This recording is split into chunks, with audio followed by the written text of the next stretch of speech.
જૂનાગઢમાં આર્થિક સંકળામણથી યુવા ખેડૂતે જીવન લીલા સંકેલી। કમોસમી વરસાદથી ખેડૂતની મહેનત પર પાણી ફરી વળ્યું હતું। જૂનાગઢ જિલ્લાના વિસાવદર પંથકમાં પડેલા કમોસમી વરસાદ અને માવઠાને કારણે ખેડૂતોની આર્થિક સ્થિતિ અત્યંત દયનીય બની છે। પાક નિષ્ફળ જવાથી ગંભીર આર્થિક સંકળામણને કારણે ઈશ્વરિયા ગીરના ખેડૂતે આપઘાત કરી લીધો છે। શૈલેષભાઈને 10.25 વીઘા જેટલી જમીન હતી, જે તેમના પરિવારના ગુજરાનનો એકમાત્ર આધાર હતી। કમોસમી વરસાદને કારણે પાક સંપૂર્ણ નિષ્ફળ જતા તેમને પારાવાર નુકસાન થયું હતું।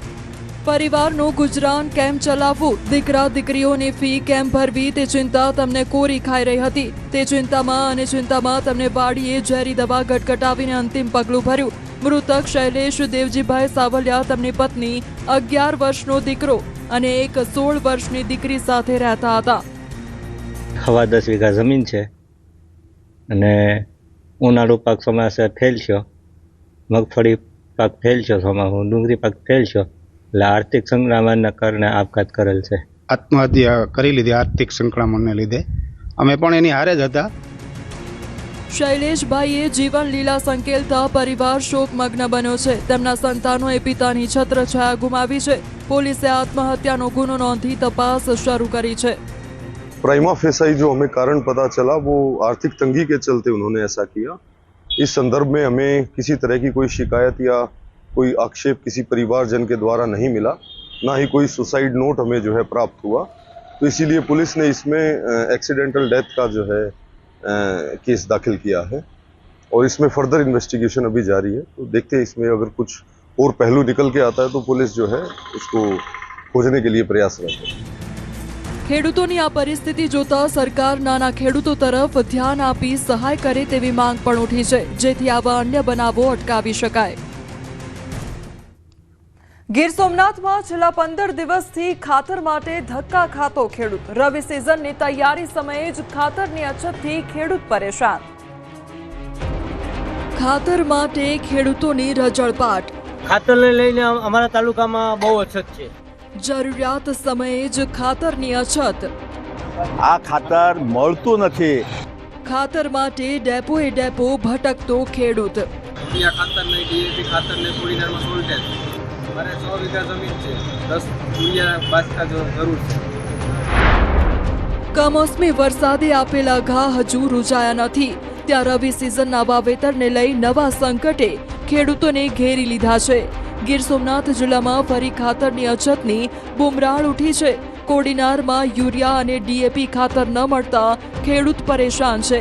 ખેડૂત ખેતરમાં નવી સિઝનની તૈયારીમાં જોતરાવાની જગ્યાએ ખાતર માટે રજળપાટ કરવા મજબૂર બન્યો છે। સવારથી ખાતર માટે લાઇનમાં ઊભો રહે છે, પણ ખાતર મળતું નથી। છેલ્લા 15 દિવસથી ખેડૂત ખાતર માટે ધક્કા ખાઈ રહ્યો છે। અમારે વારંવાર લાઈનમાં ઊભવું પડે, ખાતરની લાઈનમાં ઊભવું પડે।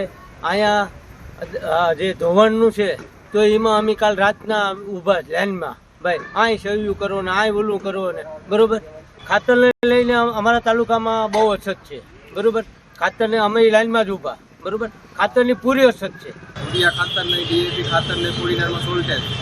મારે 100 વીઘા જમીન છે, 10 યુરિયા બાસકા જરૂર છે।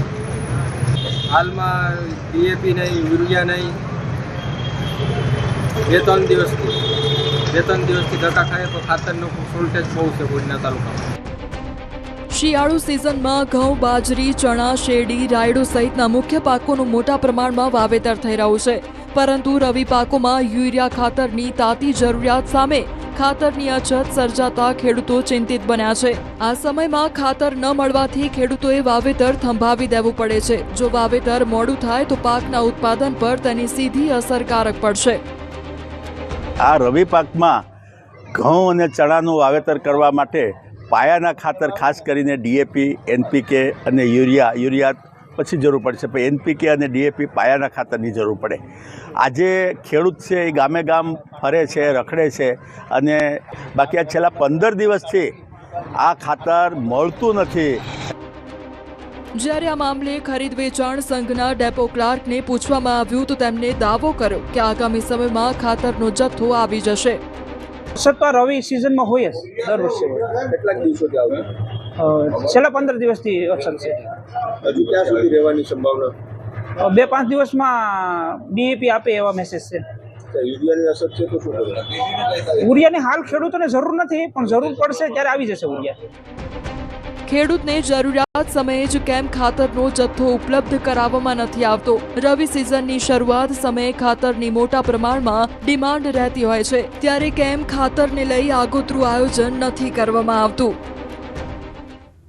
જૂનાગઢના માણાવદરના ધારાસભ્ય સળી મામલે આવ્યા વિવાદમાં. ખેડૂતોના આક્રોશ બાદ ધારાસભ્યએ કરી સ્પષ્ટતા.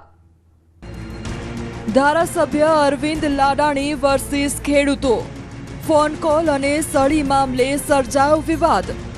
જૂનાગઢના માણાવદરના ધારાસભ્ય અરવિંદ લાડાણી ફરી વિવાદમાં આવ્યા છે. અરવિંદ લાડાણી અને સ્થાનિક ખેડૂતો વચ્ચે ફોન કોલ અને સળીના મામલે મોટો અને ઉગ્ર વિવાદ સર્જાયો છે. ખેડૂતો કમોસમી વરસાદથી થયેલ નુકસાન, ખાતરની અછત અને બિસ્માર રોડ રસ્તાની રજૂઆત કરવા ફોન કરે છે, પણ પ્રતિસાદ મળતો નથી. આવામાં ભાજપના ધારાસભ્ય અરવિંદ લાડાણીના એક નિવેદન પર ખેડૂતો ગુસ્સે થયા છે. અરવિંદ લાડાણીના આ નિવેદનથી ખેડૂતોમાં ભારે આક્રોશ ફાટી નીકળ્યો છે. સાથે જ ખેડૂતોએ તેમના નિવેદન બાદ તેમને પડકાર ફેંક્યો છે.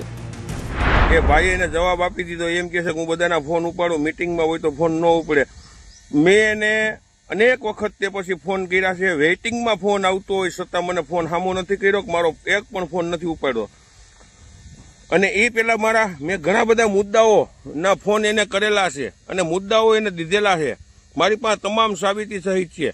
અરવિંદભાઈનું કહેતા હતા કે મને બધા ફોન કરે એટલે સળી કરે છે, એનો હું જવાબ નથી આપતો. તો મારે અરવિંદભાઈ ધારાસભ્યને અમારાને કહેવાનું છે કે અરવિંદભાઈ સળી તો પહેલાં તમે કરેલ છે આ વિસ્તારમાં, પહેલાં કોંગ્રેસમાં તમને મત આપેલા અને ત્યારે તમે પછી પક્ષ પલટો કરી પ્રજાનો દ્રોહ કરીને ભાજપમાં જ ગયેલા. ધારાસભ્ય અરવિંદ લાડાણીનું એક નિવેદન સામે આવ્યું હતું, જેમાં તેમણે કહ્યું હતું કે મને જો લોકો સળી કરે છે તેનો જવાબ હું આપતો નથી. આ અંગે તેમણે પોતાની સ્થિતિ સ્પષ્ટ કરી છે. સાથે જ તેમણે ખેડૂતોની ફરિયાદને તદ્દન ખોટી ગણાવી અને કહ્યું કે રજૂઆત વિડીયોમાં આવે પછી ફોનમાં જવાબ દેવાનો થતો નથી. ક્યાંક ને ક્યાંક મારા વિઘ્ન સંતોષી માણસો હોય, મીડિયાવાળા સમક્ષ આવીને કહેતા હોય, ખેડૂતને હું જવાબ દેતો જ હોય, પણ મને ક્યાંક ખબર હોય કે ક્યાંક કોઈ હરી કરવા વાળા હોય, એમાં પણ હું ગંભીરતા રાખું છું ને એવા ફોન ઉપાડતો પણ નથી.